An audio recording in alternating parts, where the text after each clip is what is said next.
ಲಕ್ಷ್ಮೀ ಬಾರಮ್ಮ ಬಾರಮ್ಮ ಲಕ್ಷ್ಮೀ ಬಾರಮ್ಮ.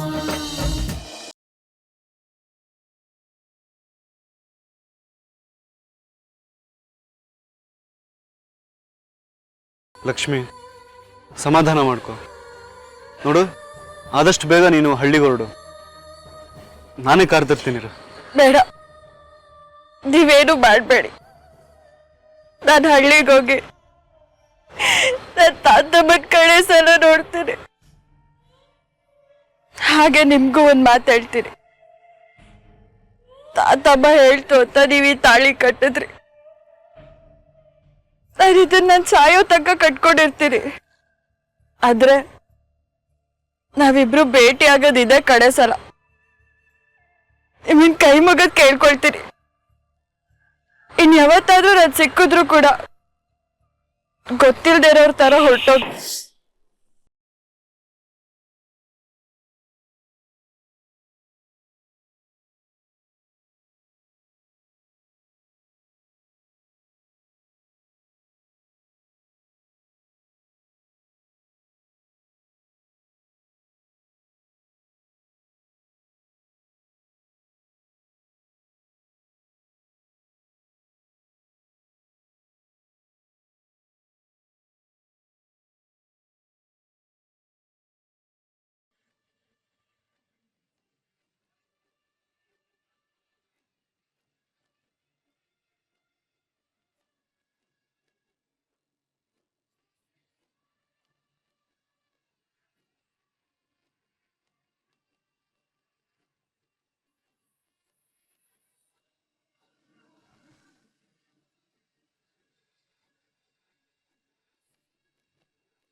ತಾತಮ್ಮ ತಾತಮ್ಮ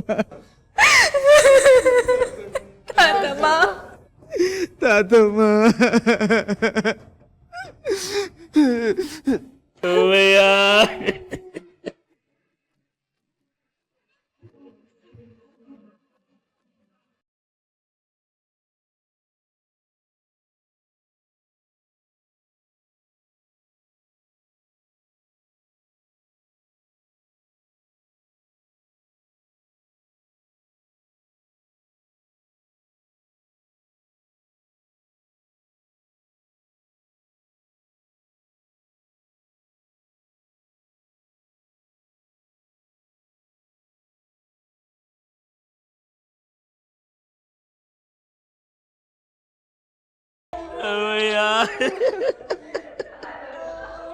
ಹಿಂಗಾಗೋಯ್ತವಯ್ಯ. ತಾತಮ್ಮ ನಮ್ಮನ್ನ ಬಿಟ್ಟು ಹೋಗ್ಬಿಟ್ರಲ್ಲಪ್ಪ. ಮಾವಯ್ಯ, ಚಿಕ್ಕಪ್ಪ, ತಾತಮ್ಮನ್ ಯಾವತ್ತೂ ಮನೆಗ್ ಬರಲ್ಲ ಅಲ್ಲ?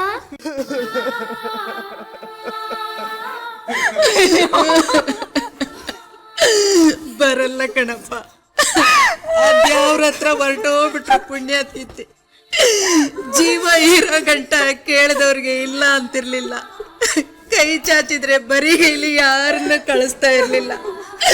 ನನ್ನ ಮೊಮ್ಮಗಳ ಲಗ್ನ ಆದ್ರೆ ಸಾಕು, ನನ್ನ ಜೀವ ಹೊಂಟೋದ್ರು ಸರಿ ಅಂತ ಹೇಳ್ತಾ ಇದ್ರು ತಾತಮ್ಮ. ಸರಿ ನಂಜುಂಡಿ, ಲಚ್ಚೆಗೆ ಸುದ್ದಿ ಮುಡ್ಸಿದ್ರೇನಪ್ಪ.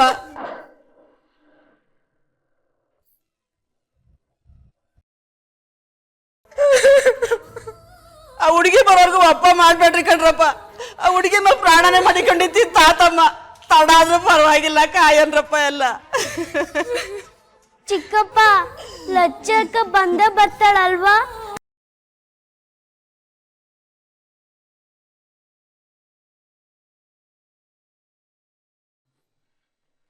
ಚಂದು, ಅಲ್ಲಿ ನಿಂತ್ಕೊಂಡು ಏನ್ ಮಾಡ್ತಾ ಇದ್ದೆ?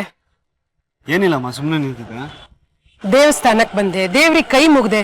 ಮಂಗಳಾರತಿ ಆಗೋ ಹೊತ್ತಿಗೆ ಮಂಗ್ ಮಾಯ. ಯಾರೋ ಪರಿಚಯದವ್ರು ಸಿಕ್ಕಿ ಮಾತಾಡ್ತಾ ನಿಂತಿದ್ಯಾ? ಇಲ್ಲಮ್ಮ, ಸುಮ್ಮನೆ ನಿಂತಿದೆ ಅಂತ ಹೇಳಿದ್ನಲ್ಲ. ನೀನ್ ಯಾರ ಜೊತೆನೋ ಮಾತಾಡ್ತಾ ನಿಂತಿದ್ದನ್ನ ಈಗ ನಾನೇ ಕಣ್ಣಾರೆ ನೋಡಿದ್ದೀನಿ.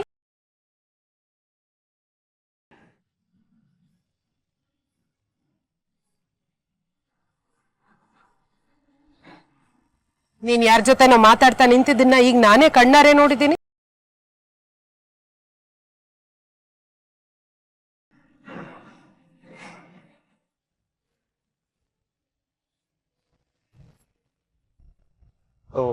ಅವರಾ? ಅವ್ರು ಯಾರು ಅಂತಾನೆ ಗೊತ್ತಿಲ್ಲಮ್ಮ. ರೈಲ್ವೆ ಸ್ಟೇಷನ್ಗೆ ಹೋಗ್ಬೇಕು, ಬಸ್ ನಂಬರ್ ಯಾವುದು ಅಂತ ಕೇಳಿದ್ರು, ಹೇಳ್ತಿದ್ದೆ ಅಷ್ಟೇ. ಚಂದು, ಇದು ದೇವಸ್ಥಾನ. ದೇವಸ್ಥಾನದಲ್ಲಿ ಸುಳ್ಳು ಹೇಳ್ಬಾರ್ದು ಮಗನೇ. ನೀನೇನೋ ನನ್ನಿಂದ ಮುಚ್ಚಿಡ್ತಾ ಇದೀಯ. ನೀನೇನೋ ತಪ್ಪು ಮಾಡಿದ್ಯಾ ಚಂದು. ಆ ಅನುಮಾನ ನನಗೆ ತುಂಬಾ ದಿವಸದಿಂದ ಇದೆ. ಅಮ್ಮ, ಹಾಗೆಲ್ಲ ಏನೇನ ಸುಮ್ಮನೆ ಕಲ್ಪಿಸ್ಕೋಬೇಡಮ್ಮ, ಅಂಥದ್ದು ಏನೂ ಇಲ್ಲ. ಯಾಕೆ ಆ ರೀತಿ ಯೋಚನೆ ಮಾಡ್ತೀಯ? ಹಾಗಾದ್ರೆ ನನ್ನ ಹತ್ರ ಸುಳ್ಳು ಯಾಕೆ ಹೇಳ್ತಾ ಇದೀಯಾ? ದೇವಸ್ಥಾನದಲ್ಲಿ ದೇವ್ರ ಮುಂದೆ ನಿಂತು ಹೇಳ್ತಾ ಇದ್ದೀನಿ ಮಗನೇ, ಸುಳ್ಳು ಹೇಳೋದು ತಪ್ಪು. ನೀನ್ ಯಾಕೆ ನನ್ನ ಹತ್ರ ನಿಜ ಹೇಳ್ತಾ ಇಲ್ಲ ಅನ್ನೋದು ನನಗೆ ಗೊತ್ತಿಲ್ಲ. ಆದ್ರೆ ಸುಳ್ಳು ಯಾಕೆ ಹೇಳ್ತೀಯಾ ಅದು ನನ್ಗೆ ಅರ್ಥ ಆಗ್ತಾ ಇಲ್ಲ. ಸತ್ಯ ಕಹಿಯಾಗಿರುತ್ತೆ ನಿಜ, ಆದ್ರೆ ಅಸಹ್ಯವಾದ ಸಿಹಿಯಾದ ಸುಳ್ಳಿಗಿಂತ ಕಹಿಯಾದ ಸತ್ಯ ಸಹ್ಯ ಮಗನೇ. ಇವತ್ತು ನಿನ್ನ ನಿಶ್ಚಿತಾರ್ಥದ ದಿನ, ಎಲ್ಲರ ಜೀವನದಲ್ಲಿ ಬರೋ ಅಪರೂಪದ ಒಂದೇ ಒಂದು ದಿನ. ಇನ್ನು ಮುಂದೆ ನಾವಿಬ್ರು ಒಂದು ಅಂತ ನೀನು ನಿನ್ನ ಬಾಳ ಸಂಗಾತಿಗೆ ಭಾಷೆ ಕೊಡೋ ದಿನ. ಎರಡು ಮನಸ್ಸು, ಎರಡು ಹೃದಯ, ಎರಡು ಜೀವ ಒಂದಾಗ್ಬೇಕು ಅಂದ್ರೆ, ನಿನ್ನ ಸಂಬಂಧದ ಸೌಧ ಗಟ್ಟಿಯಾಗಿ ನಿಲ್ಲಬೇಕು ಅಂದ್ರೆ ಅದರ ಅಡಿಪಾಯ ಸತ್ಯ ಆಗಿರ್ಬೇಕು ಮಗನೇ. ಸುಳ್ಳಿನ ಅಡಿಪಾಯದ ಮೇಲೆ ಗಾಳಿ ಗೋಪುರನೇ ನಿಲ್ಲೋದಿಲ್ಲ. ತಾಯಿ ಹತ್ರ ನಿಜ ಹೇಳ್ದೇ ಇದ್ರೂ ಪರವಾಗಿಲ್ಲ, ಆದ್ರೆ ನಿನ್ನ ನಂಬಿ ಪ್ರೀತಿಸಿ ಮದುವೆ ಆದ ಹುಡುಗಿ ಹತ್ರ ಯಾವತ್ತೂ ಸುಳ್ಳು ಹೇಳ್ಬೇಡ ಚಂದು. ನಂಬಿಕೆ ಇಲ್ಲದ ಸಂಬಂಧ, ವಿಶ್ವಾಸ ಇಲ್ಲದ ಬಾಂಧವ್ಯ ಸೂತ್ರಾಹಾರದ ಗಾಳಿಪಟದ ಹಾಗೆ ದಿಕ್ಕಾಪಾಲಾಗಿ ಹೊಟ್ಟೋಗುತ್ತೆ. ಇವತ್ತು ನಿನ್ನ ಶುಭ ದಿನ. ಇವತ್ತು ಏನೇನೋ ಹೇಳಿ ನಿನ್ ಮನ್ಸಿಗೆ ಬೇಜಾರು ಮಾಡೋದಕ್ಕೆ ಇಷ್ಟ ಇಲ್ಲ, ಆದ್ರೆ ತಾಯಿಯಾಗಿ ನನ್ನ ಮಗನಿಗೆ ಇಷ್ಟು ಮಾತನ್ನ ನಾನು ಹೇಳಲೇಬೇಕಿತ್ತು. ಬಾ ಮನೆಗೆ ಹೋಗೋಣ ಚಂದು, ತುಂಬಾ ಕೆಲಸ ಇದೆ.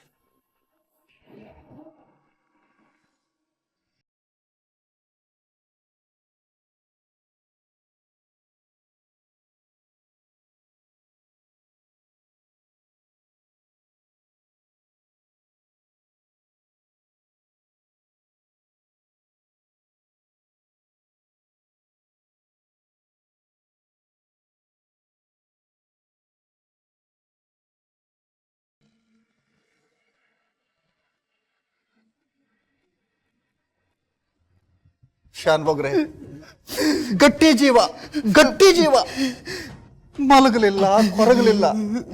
ಜೀವ ಹೋದ್ರೆ ಹಿಂಗ್ ಹೋಗ್ಬೇಕು. ನೋಡಪ್ಪ, ಲಚ್ಚಿ ಇರೋ ಗಂಟ ಕಣ್ಣಲ್ಲಿ ಕಣ್ಣಿಟ್ಟು ನೋಡ್ಕೊಂಡ್ಲು. ಅವಳು ಮದುವೆಯಾಗಿ ಹೋಗಿದ್ದೆ, ಬಂತು ನೋಡಿ ವಕ್ರ. ಇಷ್ಟು ದಿವಸ ಬದುಕಿದ್ರಲ್ಲ, ಅದೇ ದೊಡ್ಡದು. ನಮ್ಮ ಕೈಯಾಗಿ ಏನದೆ, ಅವನ್ ಕರೆದಾಗ ಹೋಯ್ತಾ ಇರಬೇಕು. ದಿಟ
ನಾನ್ ತಪ್ಪು ಮಾಡಿದ್ರೆ ಎತ್ತಾಡ್ತಿದ್ದು, ಅನ್ನಕ್ಕೆ ತುಪ್ಪ ಹಾಕಿದ್ ಮಾತ್ರ ಮರಿತಿರ್ಲಿಲ್ಲ. ಈ ಮನೆಗೆಲ್ಲ ಮೂರನೇ ಕಣ್ಣಂಗಿದ್ಲು, ಕಣ್ಣು ಮರೆಗೊಂಡಲ್ಲಮ್ಮ. ಸಮಾಧಾನ ಮಾಡ್ಕೊನಾಗವ. ಇಲ್ಲಿಗೆ ಬಂದ್ಮೇಲೆ ಎಲ್ರು ಒಂದಲ್ಲ ಒಂದಿನ ಹೋಗ್ಲೇಬೇಕು ಕಣವ. ಇಲ್ಲಿ ಯಾರು ಶಾಶ್ವತ ಅಲ್ಲ, ಯಾವುದು ಶಾಶ್ವತ ಅಲ್ಲ. ಇಷ್ಟು ದಿವಸ ನಮ್ ಕೂಟ ಇದ್ಲಲ್ಲ, ಅದೇ ನಮ್ ಪುಣ್ಯ ಅಂತ ತಿಳ್ಕೋಬೇಕು. ಹೆಂಗ್ ಸಮಾಧಾನ ಮಾಡ್ಕೊಂಡಿದ್ರು ರುದ್ರಣ್ಣ? ಪುಣ್ಯ ಆಗಿದ್ದು ನಮ್ಮ ಅತ್ತೆ ಹೊಂಟದ್ದು. ಈ ಪಾಪ್ ಕಿಡಿ ಹಾಕಿರ್ಬೇಕು. ಆಳ ದೇವ್ರು ಅವಳು ಕರ್ಕೊಳ್ಳೋದ್ ಬದಲು ನನ್ನ ಕರ್ಕೊಂಬಾರ್ದಾಗಿತ್ತ. ಅಯ್ಯೋ ಅತ್ತವಾ. ಇಲ್ಲಿ ಯಾರಿರ್ಬೇಕು, ಯಾರು ಹೋಗ್ಬೇಕು ಅನ್ನೋದು ನಮ್ಮಿಚ್ಛೆ ಅಲ್ಲ ಕಣವ, ಎಲ್ಲ ಶಿವನಿಚ್ಛೆ. ಬಸವಾ, ಪೊರೆಗೌಡ, ಎಲ್ರಿಗೂ ಸಮಾಧಾನ ಹೇಳ್ಬೇಕಾದ್ರು ನೀವೇ ಹತ್ಕೊಂಡು ನಿಂತ್ಕೊಂಡ್ರೆ ಹೆಂಗ್ರಪ್ಪ? ರುದ್ರಣ್ಣ, ಹೆಂಗ್ ಸಮಾಧಾನ ಮಾಡ್ಕೊಳ್ಳೋದು? ನಮ್ಮ ಹಟ್ಟಿದ್ ದೇವ್ರು ಇದ್ದಾಗಿದ್ಲು. ನಮ್ಮ ಅಪ್ಪ ಅವನ್ನ ಬುಟ್ಟಿ ಅಕ್ಕನ ಜೊತೆ ಈ ಹಟ್ಟಿಗೆ ಬಂದ್ಮೇಕೆ ನನ್ನ ಹಟ್ಟಿ ಮಗನಾಗ ನೋಡ್ಕೊಂಡ್ಲು. ಇವತ್ತು ನಮ್ಮನ್ನೆಲ್ಲ ಬಿಟ್ಟು ಅನಾಥರನ್ನ ಮಾಡಿ ಹೊಂಟೋಗ್ಬಿಟ್ಲು.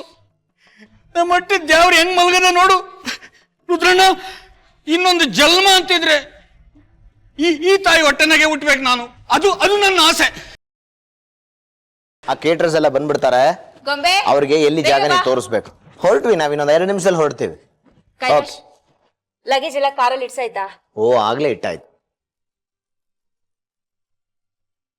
ಎಷ್ಟೊತ್ ಮಾಡ್ತೀಯಾ? ಪಪ್ಪ, ಚಿನ್ನು ನೋಡು ಎಷ್ಟ್ ಸಖತ್ತಾಗಿ ಮೆಹಂದಿ ಹಾಕಿದಾಳೆ. Hey, beautiful. It's really work of an art. Chinnu ಇಷ್ಟು ಚೆನ್ನಾಗಿ ಮೆಹಂದಿ ಹಾಕ್ತಾಳೆ ಅಂತ ಅನ್ಕೊಂಡೇ ಇರ್ಲಿಲ್ಲ. Very good. ಮಮ್ಮಿ ಚೆನ್ನಾಗಿದ್ಯಾ? ಪಾರ್ಲರ್ಗೆ 1000 ರೂಪಾಯಿ ಬಿಸಾಕಿದ್ರೆ ಇದ್ರ ಅಪ್ಪನಂಗಿರ್ತಿತ್ತು ಡಿಸೈನ್. ಅಪ್ಪ ಮಗಳು ಇಬ್ರಿಗೂ ಅವಳು ಏನೇ ಮಾಡಿದ್ರು ಚೆನ್ನಾಗೇ ಇರುತ್ತೆ. ಅದು ನನ್ಗೆ ಅರ್ಥ ಆಗಿ ತುಂಬಾ ದಿನಾನೇ ಆಯ್ತು. ನಮ್ಮನ್ನ ಇಷ್ಟಪಟ್ಟವರು ನಮ್ಮ ಹತ್ರ ಕುತ್ಕೊಂಡು ನಮ್ ಕೈ ಹಿಡ್ಕೊಂಡು ನಗ್ನಗ್ತಾ ಮೆಹಂದಿ ಹಚ್ತಿದ್ರೆ ಅದ್ರ ಸುಖನೇ ಬೇರೆ ಅಮ್ಮ. ದುಡ್ಡು ಬಿಸಾಕಿ ಎಲ್ಲಾ ಸುಖನೂ ಕೊಂಡ್ಕೊಳ್ಳೋದಕ್ಕಾಗಲ್ಲ ಅಲ್ವಾ ಪಪ್ಪ? ಈ ವಿಷಯದಲ್ಲಿ I am with you. Kailash, ಈಗ ಟೈಮ್ ಎಷ್ಟು ಗೊತ್ತಾ? 8 ಗಂಟೆ. ಪಾರ್ಟಿ ಹಾಲಲ್ಲಿ ತುಂಬಾ ಕೆಲ್ಸಗಳಿರುತ್ತೆ.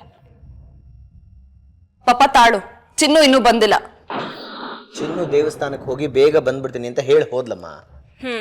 ಆ ದರಿದ್ರದವಳಿಗೆ ಯಾವಾಗ ಏನ್ ಮಾಡ್ಬೇಕು ಅಂತ ಗೊತ್ತಾಗಲ್ವಾ? ಇವತ್ತೇ ದೇವಸ್ಥಾನಕ್ಕೆ ಹೋಗ್ಬೇಕಿತ್ತ. ಒಬ್ಬೆ 1000 ರೂಪಾಯಿ ಕೊಟ್ಟು ಮೊಬೈಲ್ ಕೊಡ್ಸಿದ್ಯಲ್ಲ, ಆ ಕತ್ತೆನ್ ಕೇಳು ಎಲ್ಲಿದ್ದಾಳೆ ಅಂತ. ಅಮ್ಮ, ಚಿನ್ನು ಫೋನ್ ಮರ್ತ್ ಹೋಗಿದ್ದಾಳೆ.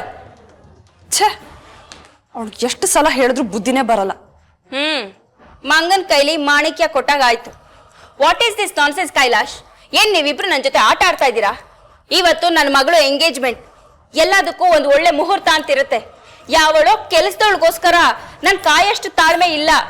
ಬನ್ನಿ ಹೋಗೋಣ. ಕಲ್ಪನಾ, ಮುಹೂರ್ತ ಇರೋದು 10:47. ಈಗ ಇನ್ನೂ 8 ಗಂಟೆ. ಯಾಕೆ ಗಾಬರಿ ಆಗ್ತೀಯಾ? ಕೈಲಾಶ್, ಎಂಗೇಜ್ಮೆಂಟ್ ನನ್ನ ಮಗಳದು. ನಾವು ನೆಂಟ್ರ ತರ ಮುಹೂರ್ತ ಟೈಮ್ಗೆ ಹೋಗಕ್ಕಾಗತ್ತಾ? ಕಲ್ಪನಾ, ಶಟ್ ಅಪ್ ಕೈಲಾಶ್. ಯಾವುದು ಮಿತಿ ಮೀರ್ಬಾರ್ದು. ಅಲ್ಲ ಕಲ್ಪನಾ, ಸುಮ್ನಿರು ಪಾಪ. ಮಮ್ಮಿ ಯಾವಾಗ್ಲೂ ಹೀಗೇನೆ.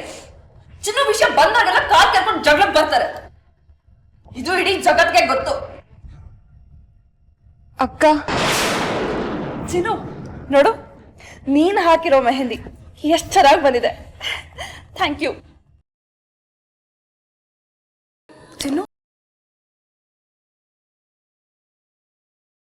ಚಿನ್ನು ಏನಾಯ್ತು? ಯಾಕೆ ಅಳ್ತಿದ್ಯಾ?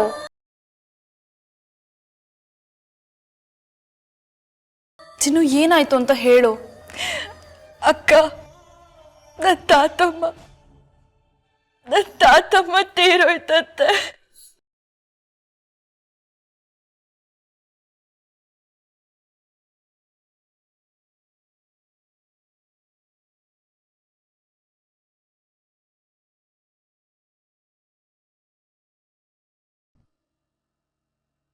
ಏಯ್, ಶುಭ ಕಾರ್ಯ ನಡೆಯುವಾಗ ಸಾವಿನ ಸೂತ್ಕು ಸುದ್ದಿ ಹೇಳಕ್ ಬಂದೇನೆ? ಕಲ್ಪನಾ, ಕೈಲಾಶ್, ಈ ಅವಿವೇಕಿಗೆ ಯಾವಾಗ ಏನ್ ಹೇಳ್ಬೇಕು ಅಂತ ಗೊತ್ತಾಗಲ್ವಾ? ದೇವಸ್ಥಾನಕ್ಕೆ ಅಂತ ಹೋದವಳು ಹಾಗೆ ಊರ್ಗೋಗ್ಬೇಕು ಅನ್ನೋ ಪರಿಜ್ಞಾನ ಬೇಡ್ವಾ? ಎಲ್ಲ ನನ್ನ ಕರ್ಮ. ನಾನು ಊರಿಗೆ ಹೋಗ್ಬೇಕು. ನಾನು ಕಡೆ ಸಲ ತಾತಮ್ಮನ್ ನೋಡ್ಬೇಕು. ಚಿನ್ನು, ಅಳ್ಬೇಡ. ಯೋಚನೆ ಮಾಡ್ಬೇಡ, ಧೈರ್ಯವಾಗಿರು. ನಾನು ನಿನ್ನ ನಿಮ್ಮ ಊರಿಗೆ ಕರ್ಕೊಂಡು ಹೋಗ್ತೀನಿ. ನಡಿ ಚಿನ್ನು, ನಾನು ನಿನ್ ಜೊತೆ ಬರ್ತೀನಿ. ನಿಮ್ಮಿಬ್ರಿಗೆ ಏನಾದ್ರೂ ಹುಚ್ಚ ಹಿಡ್ದಿದ್ಯಾ? ಗೊಂಬೆ, ಇವತ್ತು ನಿನ್ ನಿಶ್ಚಿತಾರ್ಥ. ಅಮ್ಮ ಎಂಗೇಜ್ಮೆಂಟ್ ನ ಇನ್ನೊಂದ್ ದಿವಸ ಇಟ್ಕೋಬಹುದು. ಚಂದಕ್ ಫೋನ್ ಮಾಡಿ ಈ ಪ್ರೋಗ್ರಾಮ್ ನ ಪೋಸ್ಟ್ಪೋನ್ ಮಾಡೋದಕ್ಕೆ ಹೇಳಿ. ಅದು ಈ ಜನ್ಮದಲ್ಲಿ ಸಾಧ್ಯ ಇಲ್ಲ. 1000 ಜನ ಬರ್ತಾರೆ, ಅವ್ರಿಗೆಲ್ಲ ಏನಂತಾನೆ ಉತ್ತರ ಹೇಳೋದು? ಸಾವಿನ ಮುಂದೆ 1000 ಜನ ಬಂದ್ರೇನಂತೆ? ಸಾವು ಬರೋದು ಒಂದೇ ಸಲ. ನನ್ನಪ್ಪನೋ ಅಥವಾ ನಿಮ್ಮಪ್ಪನೋ ಸತ್ತಿದ್ರೆ ಪ್ರೋಗ್ರಾಮ್ ನ ಕ್ಯಾನ್ಸಲ್ ಮಾಡ್ತಿದ್ದೆ ತಾನೆ? ಅಯ್ಯೋ ದೇವ್ರೆ, ಅಕ್ಕ ಎಂತ ಮಾತಾಡ್ಬಿಟ್ಟೆ. ಇಲ್ಲ ಚಿನ್ನು, ಈ ಪರಿಸರ ನೀನೊಬ್ಳನ್ನ ಕಳ್ಸಲ್ಲ. ನಡಿ, ನಾನು ಬರ್ತೀನಿ. ನಿಂತ್ಕೋ. ನೀನ್ ಈ ಮನೆ ಹೊಸಲು ದಾಟೋದಕ್ಕಿಂತ ಮುಂಚೆ ನನ್ ಹೆಣ ದಾಟ್ಕೊಂಡು. ಅಪ್ಪ ಕೀ ಕೊಡು. ಅಕ್ಕ ನನ್ ಮಾತ್ ಕೇಳು. ನೀನ್ ಹೆದರ್ಕೋಬೇಡ ಚಿನ್ನು. ನಮ್ಮಮ್ಮ ಇದೇನ್ ಮೊದಲನೇ ಸಲ ಅಲ್ಲ ಸಾಯ್ತೀನಿ ಅಂತ ಹೆದರ್ಸ್ತಿರೋದು. ಇಷ್ಟೊತ್ತಿಗೆ ಬೇಕಾದ ಸಲ ಸಾಯ್ಬೋದಾಗಿತ್ತು. ಅಕ್ಕ ಚಿನ್ನು, ಏನ್ ಮಾಡ್ತಿದ್ಯಾ ನೀನು? ಅಕ್ಕ ಹಂಗೆಲ್ಲ ಹೇಳ್ಬೇಡ ಅಕ್ಕ. ನನ್ ಕರ್ಮಕ್ ನಿನ್ ಬಾಳ್ಯಾಗ ಗೋಳಾಗ್ಬೇಕು. ನನ್ ಪಾಲಕ್ ಬಂದಿದ್ ನನ್ಗೆ. ತಂಗಿ ಕಾರಣಕ್ಕೆ ಅಕ್ಕನ ನಿಶ್ಚಿತಾರ್ಥ ನಿಂತೋಯ್ತು ಅಂದ್ರೆ ನಾನು ನಿನ್ನ ಅಕ್ಕ ಅಂತ ಕರೆದೇನ್ ಪ್ರಯೋಜನ? ಅಕ್ಕ ನನ್ನ ಪಾಡಿಗೆ ನಾನು ಹೋಯ್ತೀನಿ. ನನ್ನ ಕಾರಣಕ್ಕೆ ನೀವಿಬ್ರು ಜಗಳ ಆಡ್ಬೇಡಿ. ನೀನೇನೋ ಮಾತಾಡ್ಬೇಡ, ಬಾ ಹೋಗೋಣ. ಅಕ್ಕ ನೀನ್ ಇವತ್ ನಿನ್ ನಿಶ್ಚಿತಾರ್ಥಕ್ಕೆ ಹೋಗ್ಲಿಲ್ಲ ಅಂದ್ರೆ ನಾನು ಯಾರ ಕಣ್ಗೂ ಕಾಣ್ದೇ ಇರೋಂಗ್ ಮರ್ಯಾಗ ಹೋಗ್ಬಿಡ್ತೀನಿ. ಆ ಆತ್ಮಲಿಂಗೇಶ್ವರನ್ ಮೇಲೆ ಆಣೆ.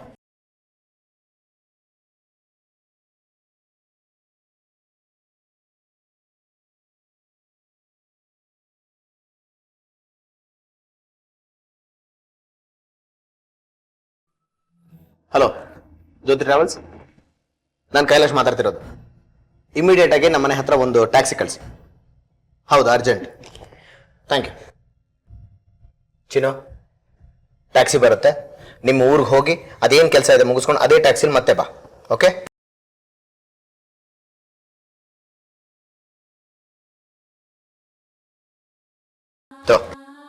ಖರ್ಚಿಗಿಟ್ಟು ಹುಷಾರು. ಮೊಬೈಲ್ ಇಟ್ಕೋ. ಧೈರ್ಯ ತಗೋ ಚಿನ್ನು, ಏನೂ ಆಗಲ್ಲ. ಏನಾದ್ರೂ ಇದ್ರೆ ಫೋನ್ ಮಾಡು. ಅಕ್ಕ ನಾನು ಹೋಗಿ ಬರೋ ತನಕ ನೀನ್ ಅವ್ವ ಹೇಳಿದ್ದೆಲ್ಲ ಮಾತು ಕೇಳ್ತೀಯ ಅಂತ ನಂಗೆ ಮಾತು ಕೊಡು.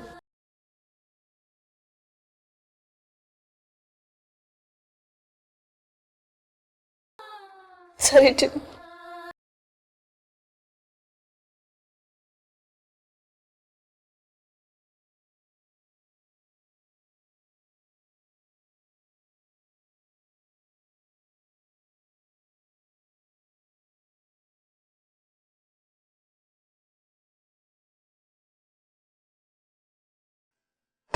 ಅರೆ ರಾಮು, ಇನ್ನೂ ರೆಡಿ ಆಗಿಲ್ವಾ ನೀನು? ಏನ್ ಮಾಡ್ತಿದ್ಯಾ ಇಲ್ಲಿ? ಟೀ ಮಾಡ್ತಾ ಇದೀನಿ ಚಿಕ್ಕತ್ತೆ. ಯಾರ್ಗೆ? ಇಷ್ಟೊತ್ತಲ್ಲಿ ಇನ್ಯಾರು ಕುಡಿತಾರೆ ಈ ಮನೆಯಲ್ಲಿ? ಅಮ್ಮನಿಗೆ ತಗೊಂಡು ಹೋಗ್ತಾ ಇದೀನಿ. ಇದನ್ ಬಿಡು, ಮಳೆ ಬರೋ ಹಾಗಿದೆ. ನನ್ ಬಟ್ಟೆಗಳನ್ನ ಮೇಲ್ ಒಣಗ ಹಾಕಿದೀನಿ. ಹೋಗೋದನ್ ಮೊದ್ಲು ತಗೊಂಡ್ ಬಾ. ಈಗ ಫಂಕ್ಷನ್ ಹೋಗ್ಬೇಕಲ್ಲ, ಹೋಗು. ಟೀ ಕೊಟ್ಬಿಟ್ಟು ಆಮೇಲೆ ತರಲ್ಲ? ಇದೇನ್ ಮುಖ್ಯ ಅಲ್ಲಪ್ಪ, ಮೊದ್ಲು ಹೋಗಿ ಬಟ್ಟೆ ಎತ್ಕೊಂಡ್ ಬಾ. ಹೋಗ್ತೀಯೋ ಇಲ್ವೋ ರಾಮು? ಸರಿ.